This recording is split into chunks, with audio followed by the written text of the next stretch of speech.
చాలా మంది మాట్లాడుతూ ఉంటారు, వెంకట స్వామి గారు మనమోడు వచ్చిండు, వివేక్ గారు కొడుకు వచ్చిండు.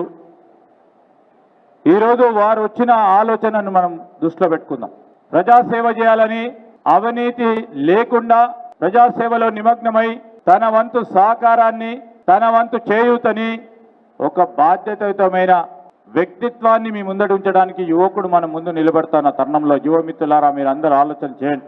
రాబోయే కాలంలో ఈరోజు మన ప్రాంతానికి సంబంధించిన యువతకు సంబంధించిన దిక్సూచిగా నిలబడటానికి ఈరోజు వారికి కానీ వారి కుటుంబానికి సంబంధించి కానీ మేమందరూ ప్రోత్సాహం కానీ రేపు వారు ప్రతి అడుగు కూడా బాధ్యతాయుతంగా ఉంటది, యువతకు ప్రేరేపణ చేసే విధంగా ఉంటది, యువతకు ఒక దారి చూపెట్టే విధంగా ఉంటది.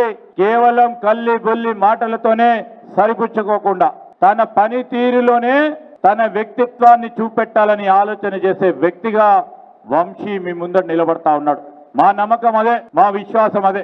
ఒక మంచి ఆదర్శనీయమైన నాయకత్వాన్ని, యువ నాయకత్వాన్ని ముందుకు పెట్టాలని అనేక సందర్భాల్లో వారితో నేను మాట్లాడుతూ ఉన్న సందర్భంలో వారి ఆలోచన తీరు గాని, వారి పనితీరు గాని, వారి నడకడి గాని రాబోయే కాలంలో ఒక మంచి నాయకుడిగా ఎదిగే నాయకత్వ లక్షణాలు ఉన్నాయని రాహుల్ గాంధీ గారు గాని, మల్లికార్జున్ ఖర్గే గారిని గుర్తించి ఇవ్వటం జరిగిందని మేమందరం కూడా ఒకటే మాట మీద వీని గెలిపియాలని మీ అందరిని కోరటానికి వచ్చినాం.